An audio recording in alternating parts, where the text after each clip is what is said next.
Permisa, selamat malam,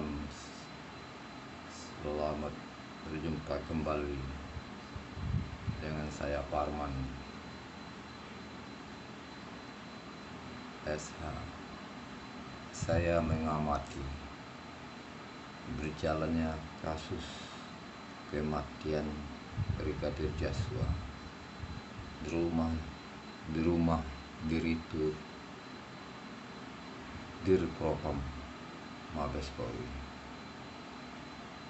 Memang sungguh luar biasa. Hasil autopsi kedua yang dilakukan oleh dokter independen belum lama ini terbukti diduga indikasi sampai otaknya pindah ke perut Brigadir Joshua. Kalau kita pikir secara kemanusiaan,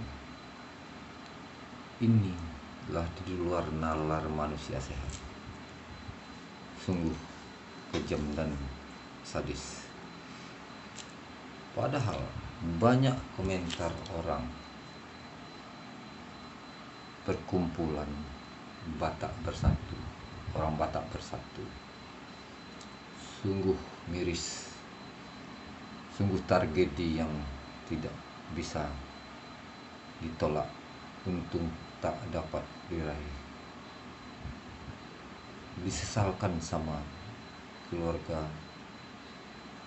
besar Batak Bersatu se-Indonesia. Kejadian ini sungguh melukai hati saudara-saudaranya semuanya. Karena kematian ini di luar azas-azas kemanusiaan, di luar azas-azas kemanusiaan. Itulah yang membuat persatuan orang Medan dan Batak bersatu. Di mana-mana selalu bicara. Apa alasannya?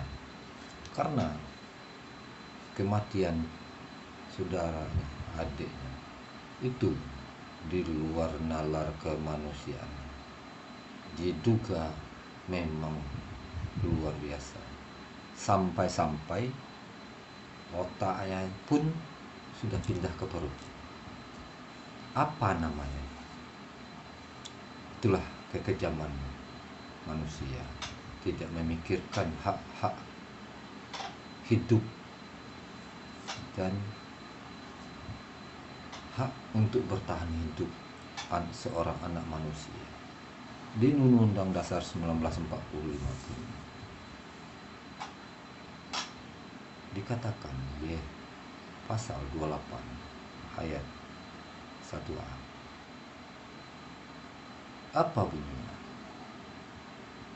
Setiap manusia itu berhak untuk mempertahankan kehidupannya.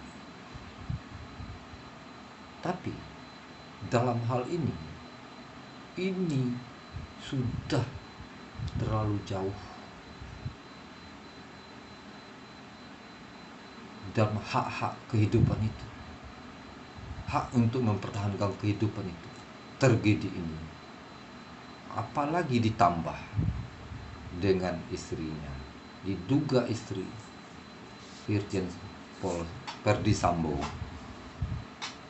belum lama ini mengatakan dia akan bikin laporan percobaan perkosaan kepada dirinya. Ternyata dalam penyelidikan berjalannya waktu, itu adalah laporan palsu. Tidak ada indikasi perkosaan sedikit pun dalam perkara ini. Sekarang apa? Sekarang diduga dia telah dijadikan tersangka.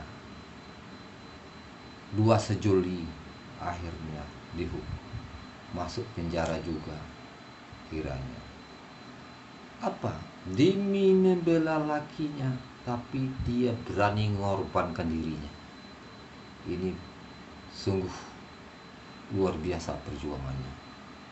ternyata dua sejoli ini diduga sudah punya rencana, diduga telah punya rencana matang untuk menghabisi Brigadir Joshua ini dalam perkara ini. Mengapa sampai mengancam kepada pengacara yang membela Joshua dan segala macam? Menurut keterangan, diduga keterangan dari Baradae, Baradae harus dilindungi. Dia hanya menjalankan perintah pimpinannya. Kalau dia juga tidak melaksanakan perintah pimpin, dia juga yang dihabisi. Mungkin diduga dia juga dihabisi. Terpaksalah dia untuk melakukannya. Hal-hal yang tidak sepatutnya dilakukan karena paksaan oleh pimpinannya sendiri, akhirnya dilakukanlah eksekusi itu. Setelah pelaku utamanya mengeksekusi, diperintahkan juga untuk melanjutkan eksekusi kedua kepada Brigadir Baradae. Alangkah kasihannya Baradae, nasibnya sekarang di ujung tanduk, termasuk itu pelaku utamanya dikenakan pasal 2, 340 dan 388 KUHP. Pasal 340 itu ancamannya adalah mati. Kasus 380 seumur hidup. Apakah ada efek jerah nanti hal-hal seperti ini? Tapi rakyat Republik berkeinginan, inilah pelajaran pahit kepada aparat penegak hukum kita yang dijunjung tinggi selama ini. Diduga dia telah menjatuhkan, merusak institusi dia sendiri selama ini. Apakah dia tidak berpikir institusi ini dibangun dari pondasi yang kokoh, tapi oknum tersebut dirusaknya lah sekali.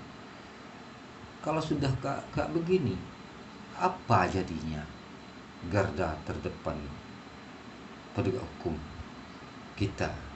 Rakyat jadi bingung. Apa kalau dia bingung? Sebenarnya bingungnya, rakyat harus kemana mencari keadilan? Tempat mencari keadilan itu benar sudah tidak bisa dipercaya oleh masyarakat luas ini. Kita harapkan pemerintah dan seluruh jajaran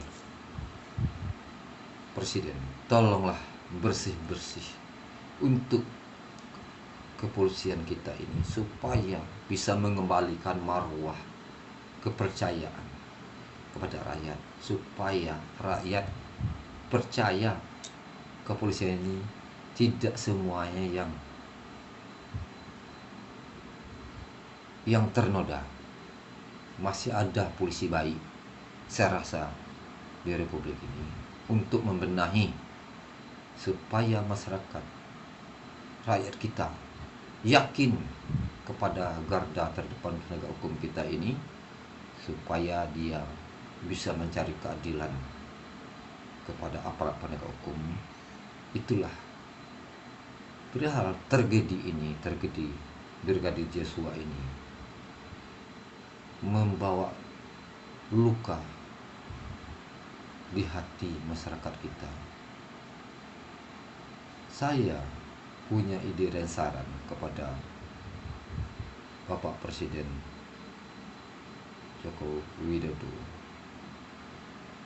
Instruksikanlah supaya kepolisian ini bersih-bersih untuk mengembalikan marwah kepolisian. Yang mana yang salah itu harus diberikan hukum yang setimpal. Yang mana yang tidak salah janganlah dihukum. Itulah dari mulai hukuman disipliner, etik, hukum pidana. Kalau dia terlibat dalam hal-hal yang tidak di luar institusi yang digariskan oleh undang-undang oleh negara kepada dia, itu adalah pidana. Tolonglah, apalagi sekarang ini kita dengan kasus ini, bangsa kita jadinya gaduh, tercurah semua pandangan dan telinga dan mata rakyat kita kepada kasus ini. Tolong ambillah sikap oleh Kapolri yang bersifat tegas. Jadi karena itu jangan pandang bulu demi rakyat kita semuanya. Begitulah yang bisa saya sampaikan. Assalamualaikum warahmatullahi wabarakatuh.